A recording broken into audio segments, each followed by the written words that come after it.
Hello friends, good morning, welcome on our YouTube channel. और जैसा कि आपको पता है, हम टाइम टू टाइम इस चैनल पे बैंकिंग और जो एसएससी के एग्ज़ाम होते हैं उससे रिलेटेड वीडियो बनाते रहते हैं। तो आज हम इस वीडियो में बहुत ही इंटरेस्टिंग बात करने वाले हैं। जैसा कि आपने हमारा थंबनेल देख लिया होगा कि मैंने 8 इयर्स जो है बैंकिंग सेक्टर के अंदर कंप्लीट किए हैं, और आज हम उसी के ऊपर बात करेंगे कि क्या मेरा एक्सपीरियंस रहा, किस तरह की चीज़ें मैंने सीखी, किस तरह की डिफ़िकल्टीज़ रही, ताकि आपको एक रियल जेन्युइन एक्सपीरियंस जो है वो मिल सके और आपको आइडिया हो सके अगर आप बैंकिंग सेक्टर में जाना चाहते हैं या आप बैंकिंग सेक्टर की तैयारी कर रहे हैं कि आपका आगे का जो आने वाला समय है वो किस तरह का रहने वाला है। तो चलिए, आइए ज़्यादा टाइम ना लेते हुए मैं सीधे टॉपिक पे आता हूँ। तो इसके अंदर मेनली मैंने इसको 4 कैटेगरी के अंदर जो है डिवाइड किया है। नंबर 1 जो है वो है फाइनेंशियल बेनिफिट, मुझे क्या मिला इन 8 सालों में, हम उन टॉपिक पे बात करेंगे। नंबर 2 जो है वो है नॉलेज, क्या कितनी नॉलेज मुझे मिली 8 इयर्स के अंदर बैंकिंग के अंदर, हम उस पर बात करेंगे। नंबर 3 जो है वर्क प्रेशर, कितना वर्क का प्रेशर था। लोग कहते हैं बहुत ज़्यादा बैंकिंग के अंदर प्रेशर है, लोग जॉब छोड़ छोड़ के भाग रहे हैं। आपने देखा होगा, सोशल मीडिया पे भी देखा है, कुछ बैंकिंग जो चैनल की आपकी प्रिपरेशन करवाते हैं जो लोग, वो भी लिखते हैं। कुछ लोग आपका अच्छी अच्छी उस पर भी लिखते हैं, लिंक्डइन पे भी लिखते हैं, सोशल मीडिया की वेबसाइट पे भी लिखते हैं। तो वो कैसा रहा वो मैं आपको बताऊंगा, जेन्युइन सारी चीज़ें आपको बताने वाला हूँ मैं। और इसके अलावा वर्क प्रेशर के अलावा लास्ट 4th चीज़ जो है वो पोस्टिंग, मोस्ट इम्पोर्टेंट। और कितनी ट्रांसफ़र्स रही, आप सब चाहते हैं कि आपकी अपने घर के पास पोस्टिंग हो, वो कितने टाइम तक रहेगी, नहीं रहेगी, all we will cover in this very important video. तो चलिए, नंबर 1 अगर मैं कहूँ कि देखिए, ये मेरा जो सबसे पहले तो मैं कहूँगा कि मुझे ऐसा लगता है कि मैंने हाल ही में 6 महीने पहले ही, 1 साल पहले ही बैंक को ज्वाइन किया था। ये 8 साल किस तरह से निकल गए बिल्कुल मुझे पता नहीं लगा, समय बिल्कुल फ्लाई कर रहा है। और इसके अलावा अगर मैं कहूँ कि मैंने इन 8 सालों में बहुत कुछ सीखा है, उस पर भी हम आएंगे। और बहुत अच्छे अच्छे लोगों के साथ कनेक्शन जो हैं वो डेवलप हुए, उनसे हमने बहुत कुछ सीखा। तो एक बहुत ही अच्छा एक्सपीरियंस मैं ये कहूँगा कि रहा।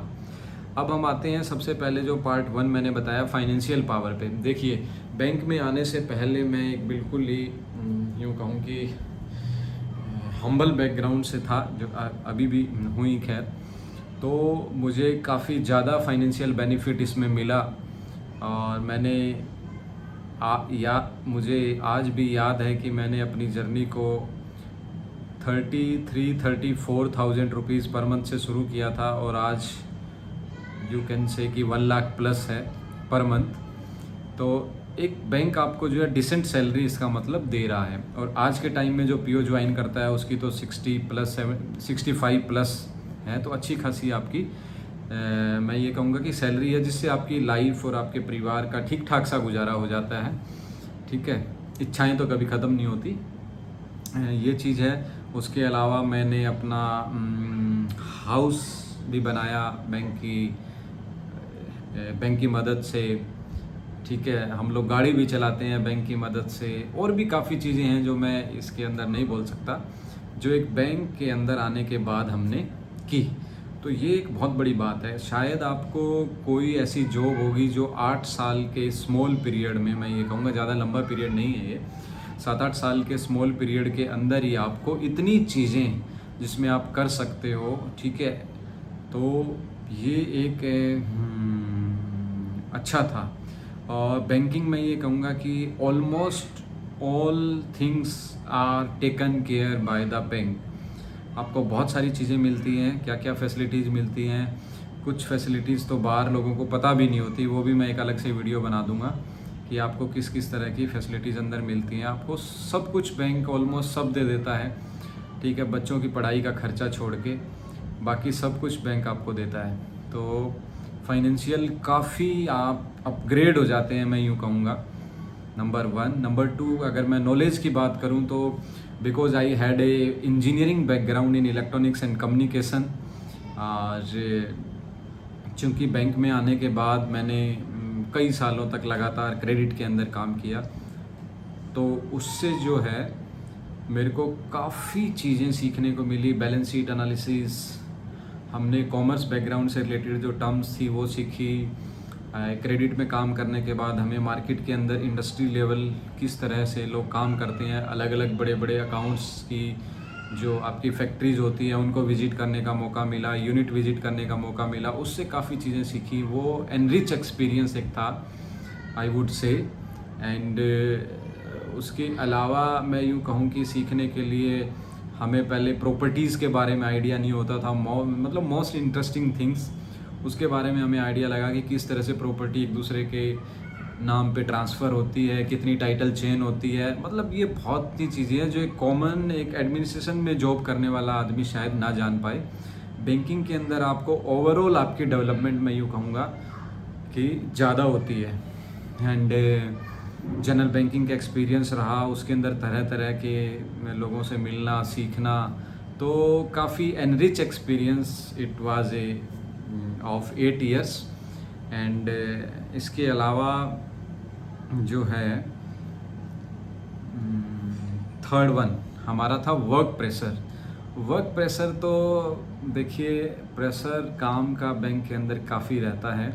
कुछ ब्रांचेस तो हमारी ऐसी भी होती है जहाँ पे ब्रांच मैनेजर के अलावा सिंगल ऑफिसर काम करता है 2 क्लरिकल के साथ। काफ़ी भीड़ होती है गांव की ब्रांचों में, बट वो चीज़ें आपको धीरे धीरे हैंडल करनी आ जाती है, या फिर आपको नौकरी करनी है तो वो आपको करना ही पड़ता है। बट आई वुड से कि आप इसको लॉन्ग टर्म का सोचिए। जैसे जैसे आप अपर लेवल पे जाते हैं, स्केल 3 स्केल 4 बनते हैं, स्केल 5 बनते हैं, तो आपकी पोस्टिंग रूरल एरिया में कम और मेट्रो सिटीज़ में ज़्यादा होती है, जहाँ पे स्टाफ की पोजीशन ठीक ठाक सी रहती है, ना ज़्यादा, लेकिन कई बार आपकी जो है शॉर्टेज भी हो सकती है। तो आप हायर लेवल पे पहुँचते हैं तो आई थिंक आपका थोड़ा अलग तरह का प्रेशर एक डेवलप होता है काम को करवाने का, ना कि करने का।